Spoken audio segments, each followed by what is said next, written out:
오늘 이 시간 우리에게 주시는 하나님 말씀은 신약성경 고린도후서 6장 말씀입니다.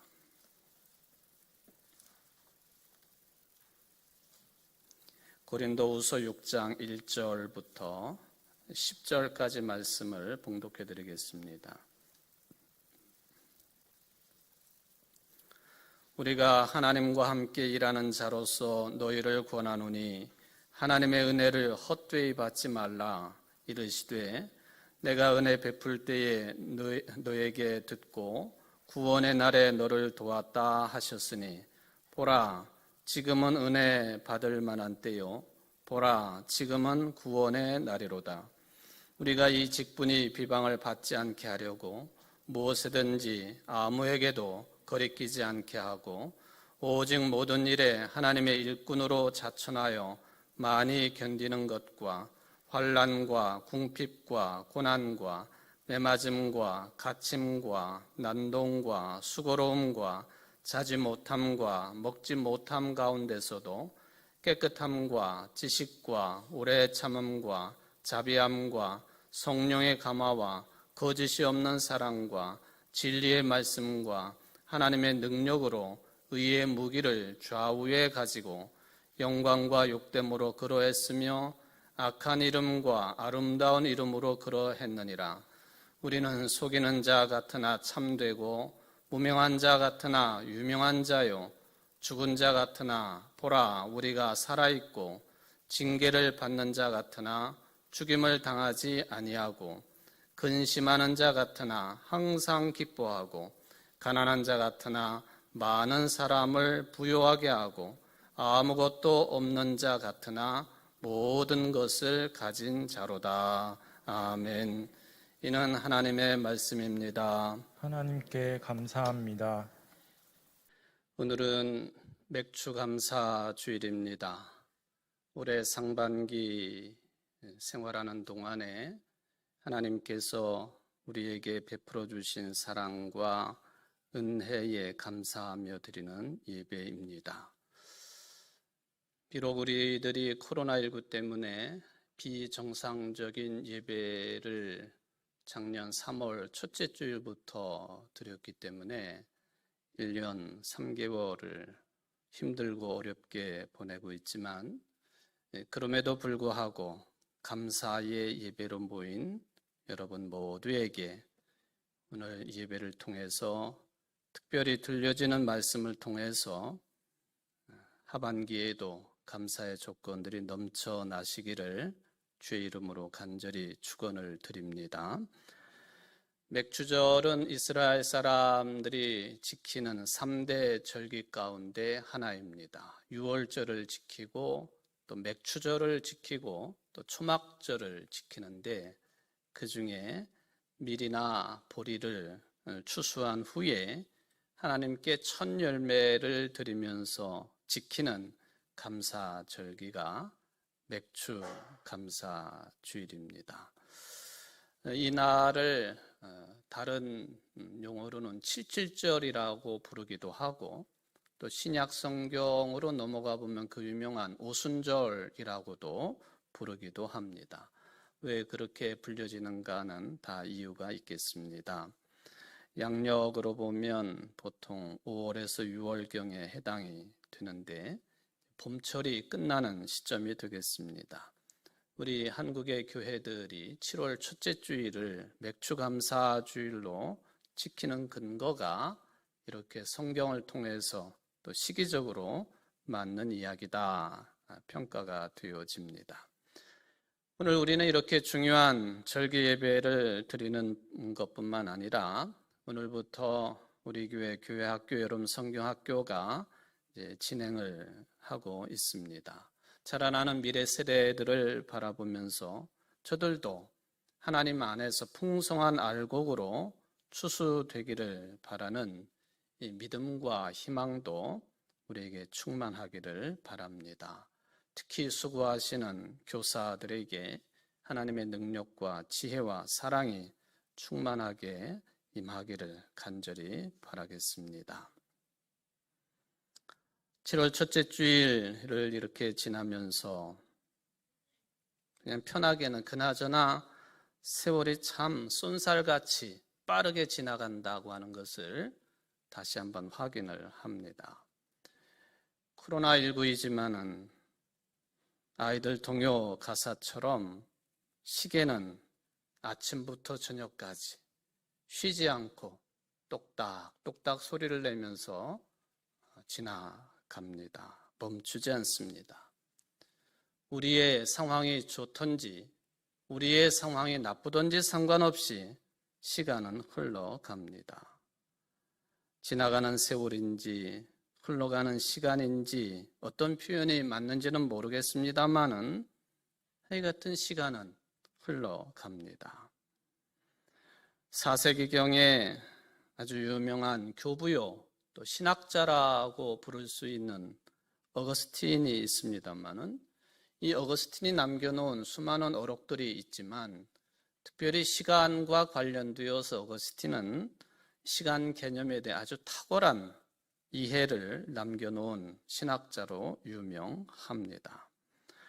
그가 이 시간에 대해서 표현을 할 때 이런 표현이 있습니다. 우리의 시간은 우리들이 영적인 활동을 하게 되어 있는데 이 영혼의 활동 중에서도 시간과 깊이 관련이 있는 영역이 있다고 한다면 기억하는 일, 또 현재를 직시하는 일, 또 미래에 대한 기대를 가지는 일, 이 세 가지를 어거스틴은 이야기를 했습니다. 기억하는 일, 현재를 직시하는 일, 미래에 대한 기대를 가지는 것, 이게 시간의 개념하고 상관이 없는 것 같습니다만은 또 기억하는 것은 과거의 일인 것 같고 또 지금 상황을 직시하는 것은 현재의 일인 것 같고 또 기대하는 것은 미래의 일인 것 같은데 어거스틴은요 이것을 모두 다 영적인 활동이라 그렇게 규정하면서 기억도 현재의 직시도 미래에 대한 기대도 언제 하는 것이냐? 바로 지금 하는 일이다. 현재 시간 속에서 기억도 하는 일이고 직시도 하는 것이고 또 기대도 하는 것이다 하는 아주 유명한 개념을 어거스틴이 정리를 해 놓았습니다. 그러니까 현재 일어나고 있는 영혼의 활동에 대한 정리라고 볼 수가 있겠습니다.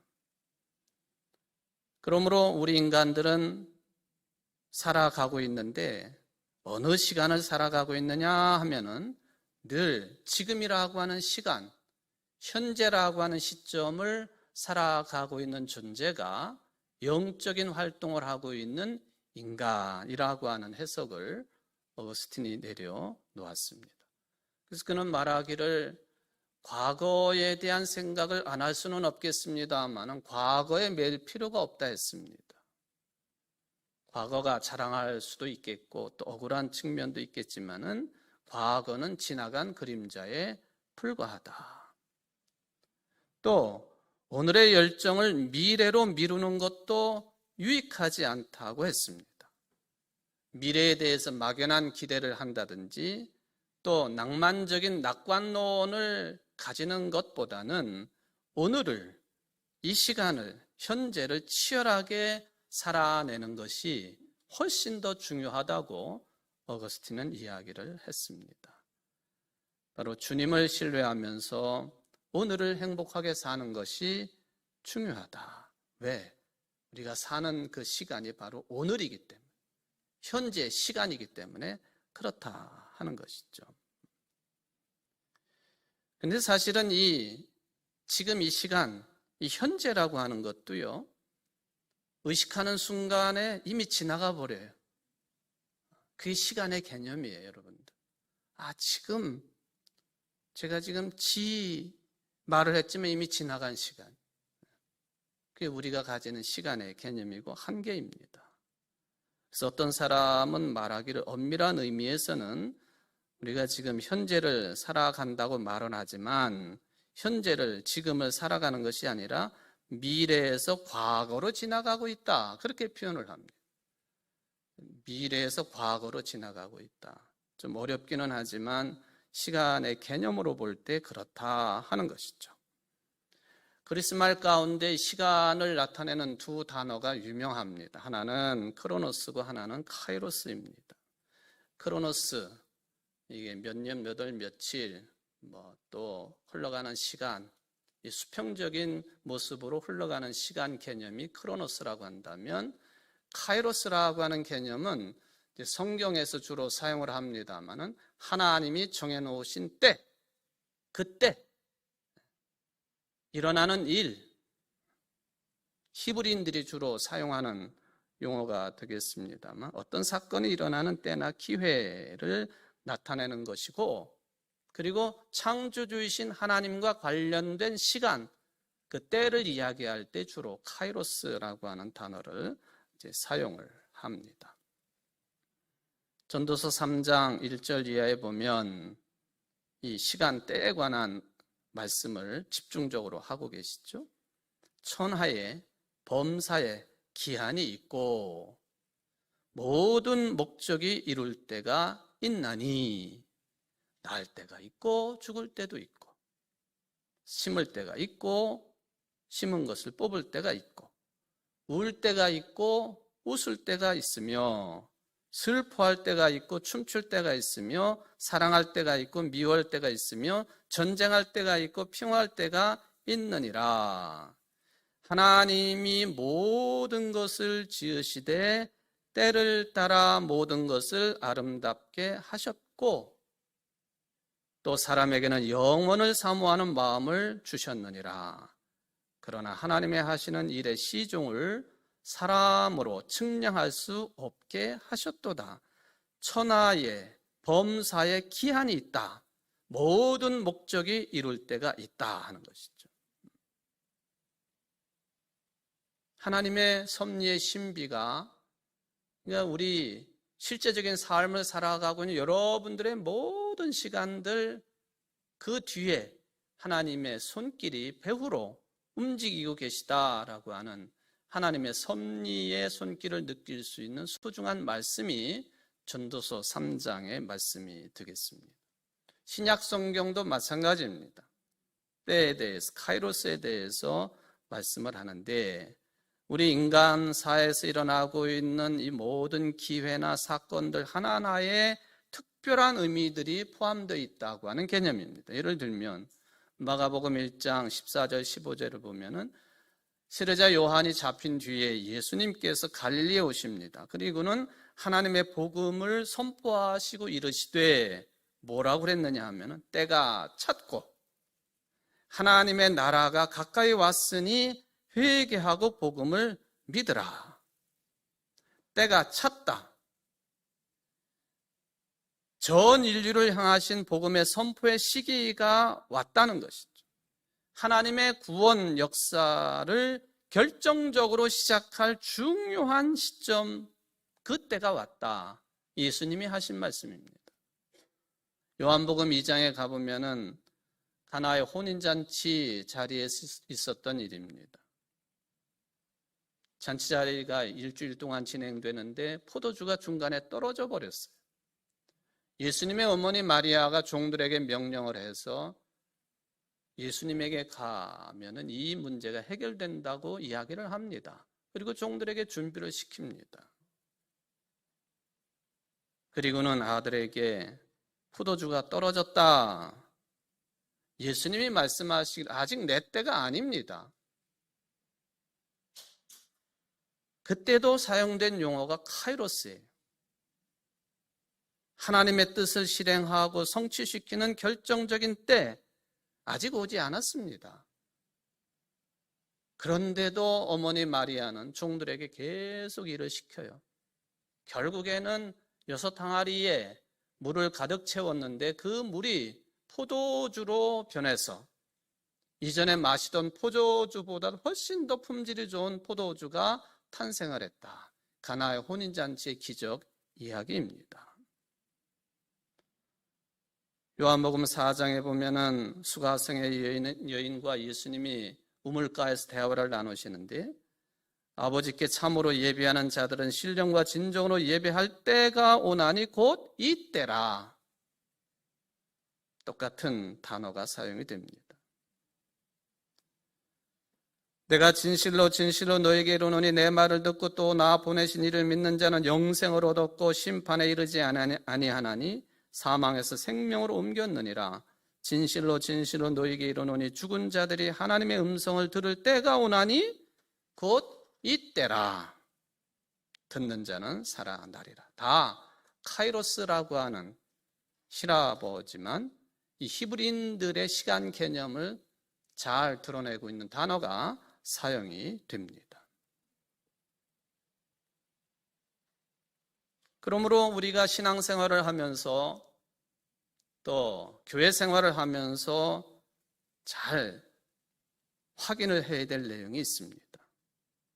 영원한 생명을 살아가는 것, 구원을 받는 일, 부활 생명에 참여하는 일, 우리는 흔히 그것을 미래에 이루어질 일들로 판단하는 경향성이 강합니다. 근데 아니라는 것이죠. 곧 이때라. 지금 내가 구원을 받았느니라. 지금 내가 구원을 얻었느니라. 예수님이 주로 쓰시는 용어이거든요. 영생을 얻는 일, 구원을 얻는 일, 부활 생명에 참여하는 일, 미래적인 사건으로만 보는 것이 아니라 바로 현재적인 사건으로 곧 영원한 사건이 현재 성취되는 일이다. 이게 우리가 매일같이 확인을 해야 될 중요한 내용입니다. 그런 점에서 오늘 예배드리는 여러분들 바로 지금 구원을 누리고 계십니까? 바로 지금 이 시간 영원한 생명과 잇대어 계십니까? 바로 지금 이 시간 여러분들은 부활의 생명에 참여하고 계십니까? 그게 중요한 거예요. 그런 분들 되시기를 주의 이름으로 축원을 드립니다. 죽은 후에 구원 당연히 얻을 것입니다만은 살아있는 동안에 중요한 것은 죽은 뒤의 구원의 문제가 아니라 바로 지금 현재 내 마음의 천국을 소유하고 있느냐, 그게 훨씬 더 중요한 일이에요. 신앙이 깊은 사람들 가운데 보면은 미래만 자꾸 이야기를 하지 현재의 삶을 불성실하게 충성스럽지 못하게 소홀하게 여기는 사람들은 이런 신앙의 진리에서 어긋난 사람들이에요. 독일의 유명한 영성가 중에 하나 마이스터 에크하르트라고 하는 분이 계십니다. 이분은 심지어는 하나님의 창조에 관해서도 이야기를 할 때에 하나님의 창조는 과거의 사건이 아니라고 규정을 합니다. 현재적인 사건으로, 영원한 현재적인 사건으로 표기를 했습니다. 그래서 그가 설교한 내용 가운데 아주 짧은 내용이지만은 이런 내용을 말을 합니다. 나는 종종 하나님은 이 온 세상을 바로 지금 현재 창조하고 계시는 분이라고 표현을 합니다. 다 지나간 일 같지 않아요? 창세기 1장에 기록되어 있으니 다 지나간 일 같은데 에크하르트는 말하기를 하나님의 창조는 지금 이 온 세상을 바로 지금 현재 창조하고 계시는 분이시다. 창조과학회 사람들이 몇천 년 전에 지구가 탄생이 됐다, 6천년 전에, 4천년 전에 하나님이 창조 일을 하셨다, 그렇게 구체적인 시간을 이야기합니다만은 6천년이든 4천년이든 아니 그보다 더 이전에 세상을 만드실 때 하나님께서는 그 모든 것을 바로 지금 당장에 창조하시는 분이시라고 창조주 하나님에 대한 신앙 고백을 이야기를 했습니다. 하나님은 이 우주를 즉시 창조하시는 분이시다. 이 신앙 사상은요, 예수님께서 하신 말씀 하나님의 나라 이 언급과 맥을 같이 합니다. 예수님께서 하나님의 나라는 우리 가운데 있다 하신 말씀이 같은 맥락입니다. 참 생명, 영적인 생명, 하나님의 나라 천국은 실제 세계를 지칭하는 것이기 때문에 이 에크하르트의 이런 주장과 예수님의 하나님의 나라 언급은 같다, 그런 뜻이 되겠습니다. 따라서 사랑하는 성도 여러분, 여러분 모두는 바로 여기 예배를 드리고 있는 이 공간, 예배를 드리는 이 시간, 이 자리가 다름이 아닌 하나님의 창조의 역사가 막 진행되고 있는 자리요 시간이요 에덴 동산이라고 하는 것을 늘 직시하실 수 있는 성숙한 신앙인들 되시기를 주의 이름으로 축원을 드립니다. 에덴 동산, 먼 과거에 있다가 사라진 동산이다. 저 중동의 어느 지역에 있었던 동산이 아니라 바로 내 영혼 속에서, 내 영혼을 통해서, 곧 내 영의 눈을 통해서 바라볼 수 있는 세계가 바로 에덴 동산이요 하나님의 나라예요. 청주제일교회 예배 공간이 에덴 동산이고 하나님의 나라요. 여러분들이 집에 돌아가셔서 집에서 빨래하시고 밥을 짓고 가족들과 대화를 하고 잠자리를 나누고 이 모든 것이 에덴 동산이요 하나님의 나라다. 찬송가 가사처럼 초막이나 궁궐이나 그 어디나 하늘나라. 이게 에크하르트의 개념이었고 또 예수님의 뜻이었다. 그러므로 영적으로 깨어있는 사람들은 비록 혼탁하고 삭막한 세상 속에 살고 있지만은 바로 그 순간에도, 그 시간에도 하나님께서 당신이 만들어 놓으신 창조 세계를 보시고 기뻐하시고 매우 기뻐하신 것처럼 삭막하고 혼탁한 세상 속에서도 하나님의 피조 세계를 아름답게 볼 수 있고 신비롭게 볼 수 있고 황홀하게 볼 수 있는 사람들이 영적으로 깨어있는 사람들. 풀 한 포기를 봐도, 꽃 한 송이를 봐도, 밤하늘에 반짝이는 별을 보아도 그냥 무심하게 보는 것이 아니에요. 그래서 에크하르트는 이런 말을 합니다. 영적인 사람은 수도원의 골방 안에서나 시끄러운 시장 안에서나 똑같이 하나님의 임재를, 즉 천국을 경험하는 사람이다. 우리가 그렇게 살아야 된다라고 하는 개념이 되겠습니다. 그런 뜻에서 오늘 사도 바울이 고린도 교인들에게 남겨놓으신 이 말씀을 연결해서 생각을 해볼 수가 있겠습니다. 한 50년경쯤에 바울이 고린도 교회를 세우지요. 그런데 이 교인들이 사도 바울을 전폭적으로 지지하지 않았습니다.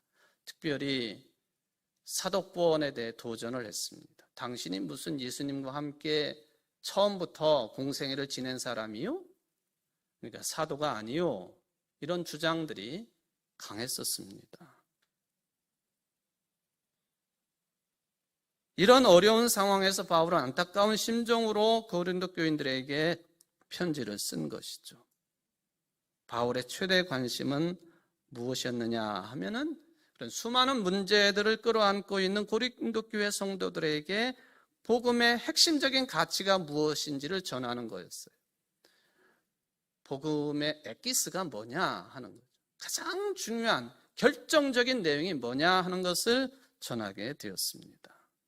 그게 확인되고 그게 고백될 수 있고 그대로 살 수만 있으면 아무리 엄청난 문제가 있다 할지라도 자연스럽게 그 문제들이 해소될 수 있다고 하는 믿음을 가지고 편지를 썼습니다. 복음의 본질을 확인한다고 하는 것은요, 교회가 나아가야 될 방향을 잡는다는 뜻과 같습니다. 그러니까 교회는 복음의 정신으로 움직여야 된다는 그런 뜻이죠. 그러니까 교회가 어떤 경우에 시끄러울 수도 있고 힘들 수도 있습니다만 그럴 때일수록 복음의 원형으로 돌아가야 될 이유가 거기에 있어요. 복음의 엑기스를 확인하면 문제는 자동적으로 해소되기 때문에 그렇죠. 그런 뜻에서 오늘 본문의 2절은 굉장히 중요한 뜻을 담고 있습니다. 보라, 지금은 은혜 받을 만한 때요.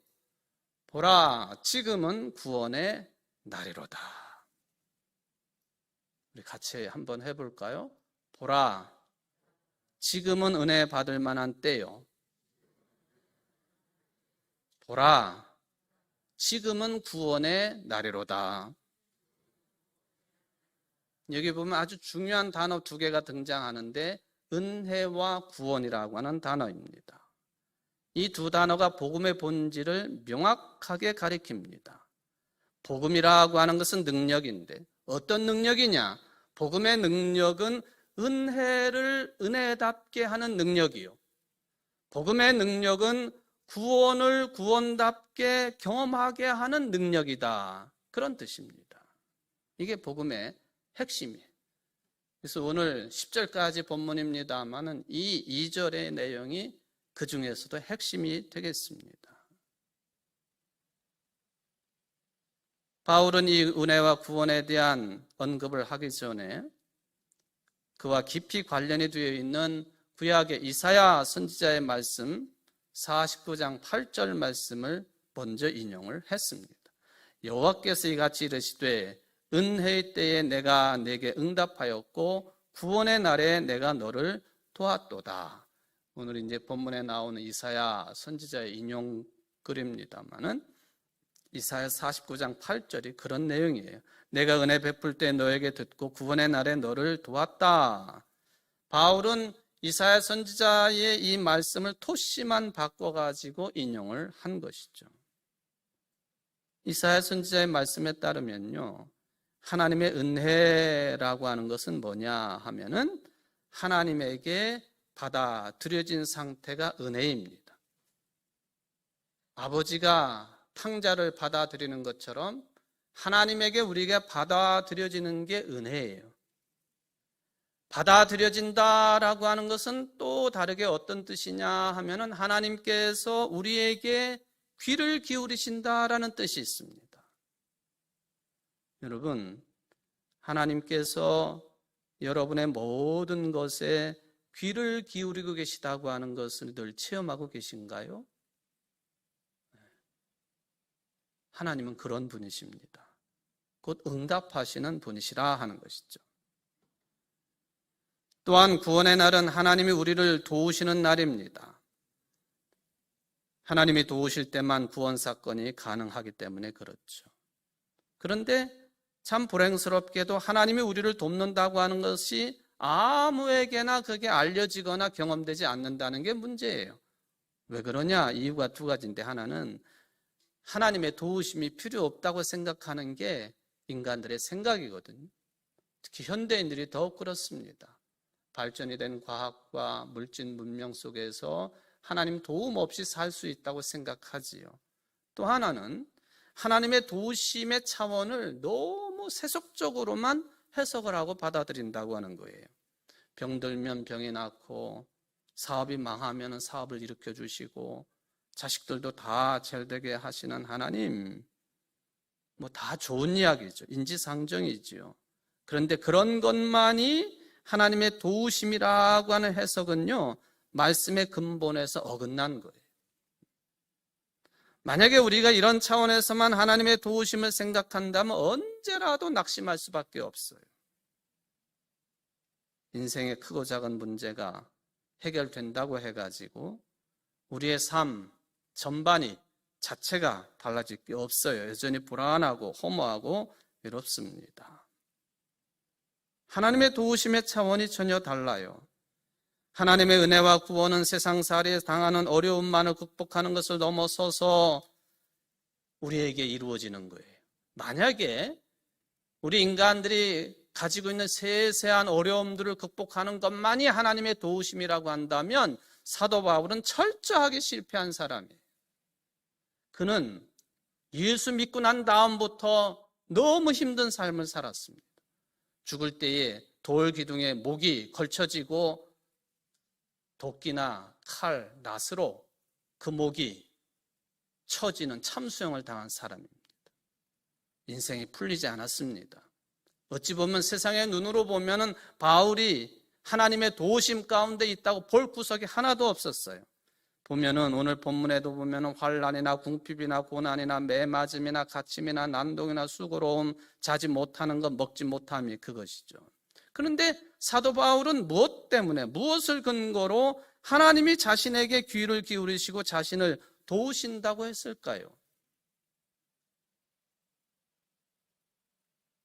바울은 오늘 본문 앞에 고린도후서 5장 21절에서 아주 중요한 핵심을 짚었습니다. 그게 답입니다. 뭐라고 되어 있느냐 하면은 고린도후서 5장 21절, 하나님이 죄를 알지도 못하신 이를 우리를 대신하여 죄로 삼으신 것은 우리로 하여금 그 안에서 하나님의 의가 되게 하려 하심이라. 죄인인 우리를 하나님의 의가 되게 하셨다. 누구를 통해서? 죄 없으신 예수 그리스도를 죽게 하심으로 우리들로 하여금 하나님의 의가 되게 하셨다.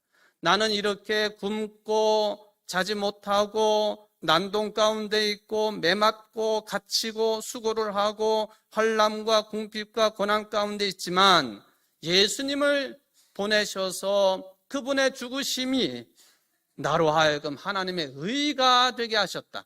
이걸 붙잡았기 때문에 사도 바울은요, 거침없이 복음을 선포하고 고린도 교인들이 그렇게 모질게 항거를 해도 두려움 없이 복음을 전하는, 그것도 핵심을 전하는 인물이 되었습니다. 이게 복음의 진수라는 것이죠. 하나님의 의가 되었다고 하는 말은요, 하나님의 영원한 생명의 세계에 들어갈 수 있도록 허락을 받았다고 하는 뜻과 같습니다. 우리가 지금 코로나 백신 접종 중에 있습니다만, 물론 백신을 다 접종한다고 해가지고 코로나19가 물러날까? 그건 아닌 것 같습니다만, 그래도 전체적으로免疫力이 형성이 되고 항체가 형성이 되고, 하나님의 의가 어떤 뜻이냐 하면은 이 백신 접종 완료 증명서와 같다. 그렇게 해석해도 되겠습니다. 이게 해결이 되면 코로나19 상관없이 마스크 벗고 다 모여 예배드리고 일상생활이 회복이 되겠습니다. 전 지난번에 1차 백신 접종을 한 뒤에요, 어떤 글을 보다가 휴대폰으로 앱을 깔면 백신 접종 그 증명서를 받을 수 있다는 글을 보고는 저 그런 거 잘 못하거든요. 이제 어렵게 그냥 수고로움을 그냥 엄청나게 하면서 앱을 깔았어요. 제 휴대폰에다가.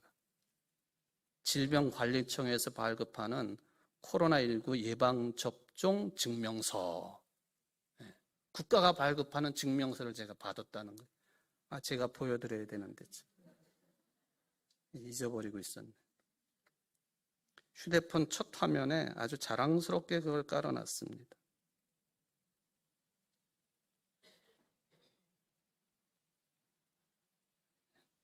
이거 보세요. 이게 그거거든요. 이게 코로나19 예방접종 증명서. 여기 내역에 들어가 보면은 이 사람이 어떤 백신 종류를 맞았고, 어디에서 맞았고, 언제 맞았고, 몇 차 접종이고, 이게 다 나와 있어요. 천국 들어가는 허가증은 아니지만은 안심이 되고 한편으로는 자랑스럽기도 해요. 어떤 목사님들은 제가 자랑을 했어요. 나 이거 받았다. 그런 걸 어디서 받았느냐고. 제가 직접 실력 없이 깔아주지는 못하지만 옆에 있는 이거 잘하는 목사님이 막 여러 사람을 깔아줬어요. 그랬더니 되게 좋아하셔요. 이게 하나님의 의라고 하는 것이 하나님의 생명의 나라에 들어가도록 허락받았다, 그런 뜻이라는 거예요. 세상의 어떤 조건들과는 상관없이 하나님의 자녀로서의 품위와 지위를 누릴 수 있도록 허락받았다. 이게 하나님의 의예요. 이거 사도 바울이 아무리 그렇게 고난 가운데 있어도 자랑스럽게 복음을 선포하고 고린도 교회를 이끌어갈 수 있었던 힘과 능력이 되겠습니다. 이 대목에서 우리가 놓치지 말아야 될 내용이 있는데 오늘 설교의 핵심입니다. 바로 이 은혜의 때와 구원의 날, 이게 지금이라고 하는 사실이에요. 지금. 이게 옛날에 한번 일어났다가 없어진 거라든지 미래에 일어날 일이 아니라 바로 이 은혜가, 구원이 지금 일어나는 것이다 하는 것. 이게 바울이 강조한 내용입니다.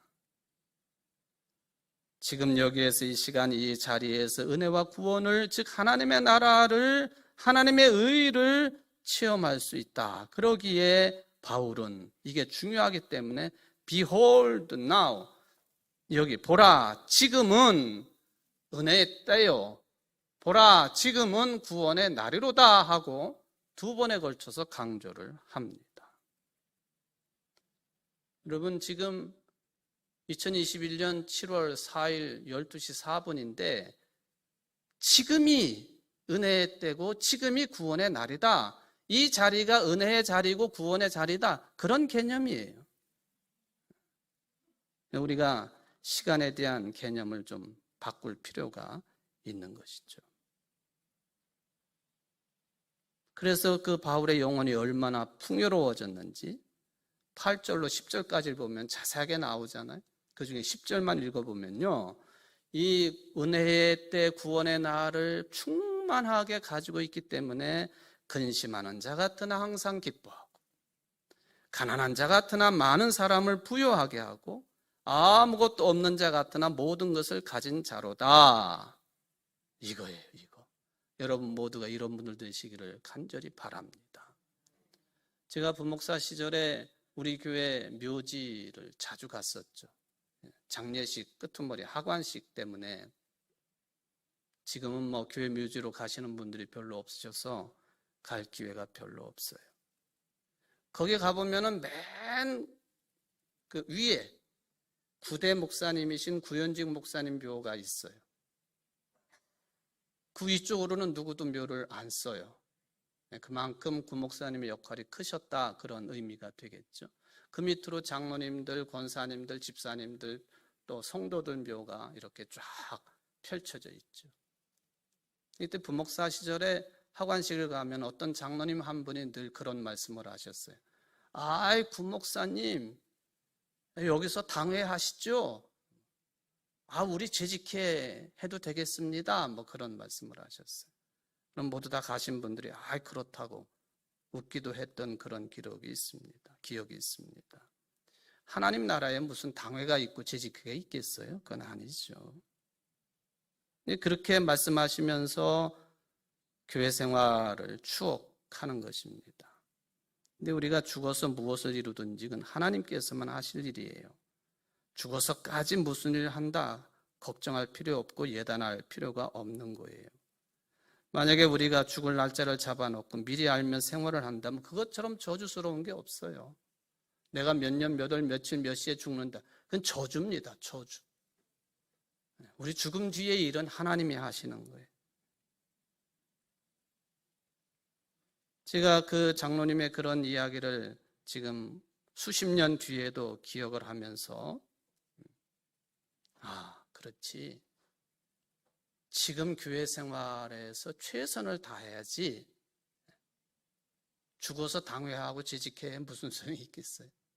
필요도 없는 이야기지만 지금 여기서 우리가 잘해야 되는, 지금 이 순간 우리가 잘해야 되는, 이거를 고린도 교인들에게 당신들 죽은 뒤에 뭐 은혜, 구원 얘기하십니까? 아니요. 지금이 은혜의 때고 구원의 날입니다. 이 복음의 핵심으로 설파를 한 것입니다. 달란트 비유 보십시오. 2달란트, 5달란트 받은 사람은 주인이 언제 오든지 상관없이 미래를 생각하지 아니하고 현재에 충실했던 사람들. 1달란트 받은 사람은 오실 주인이 마음이 굳어져 있는 사람이라 생각하고는 그게 두려워가지고 1달란트는 땅에 묻었다가 주인이 온 뒤에 그대로 주었습니다. 그래서 책망을 받습니다. 현실에 지금의 시간에 충성 다하지 못함으로 저주를 받고 쫓겨나서 슬피 울며 이를 가는 존재가 되었다라고 하는 그런 내용이 되겠습니다. 최근에 지난 5월 27일입니다만은 독일 베를린에는 아주 특별한 일이 있었어요. 우리 종교에 관련된 일입니다만은 뭐냐면은 하우스 오브 원이라고 하는 프로젝트예요. 한 지붕 아래에 세 종교가 둥지를 튼 일입니다. 기독교와 유대교와 이슬람교. 이게 이미 한참 전부터 이런 계획이 있었습니다만은 이게 이제 10년 정도 지난 뒤에 이제서야 첫 삽을 떴다고 그래요. 공사비 600억 이상을 들여서 한 지붕 아래에 유대교와 기독교와 이슬람교의 예배 시설을 같이 갖추는 거예요. 에휴, 저 이건희 목사 종교다원주의 아니야?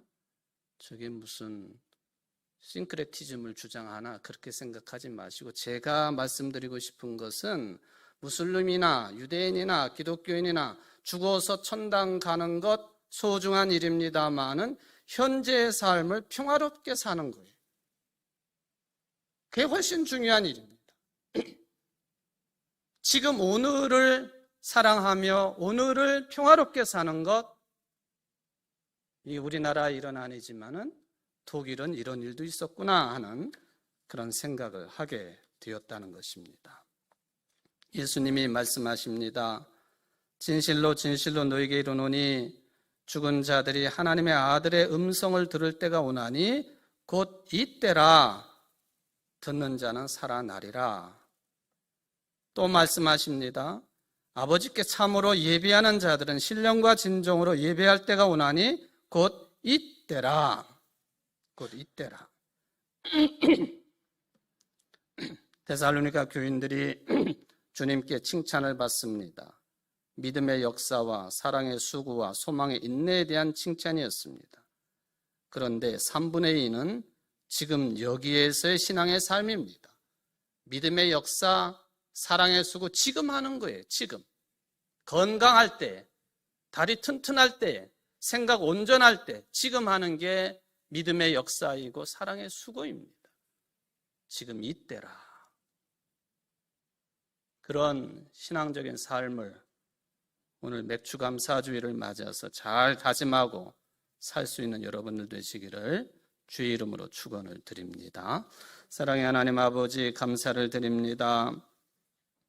우리가 받은 은혜, 받은 구원을 헛되이 받지 않도록 이 순간, 지금 이 시간 잘 살아가는 신앙인들 될 수 있도록 도와주옵소서. 후회하지 않게 하옵소서. 나중에 하지, 그런 헛된 말도 하지 않도록 하옵소서. 지금 이때 은혜를 누리고 구원을 누리고 하나님의 나라 천국의 삶을 충성스럽게 살며 누리기에 부족함이 없는 우리 청주제일교회 모든 성도들이 될 수 있도록 축복하여 주옵소서. 예수님의 이름으로 간절히 기도하옵나이다. 아멘.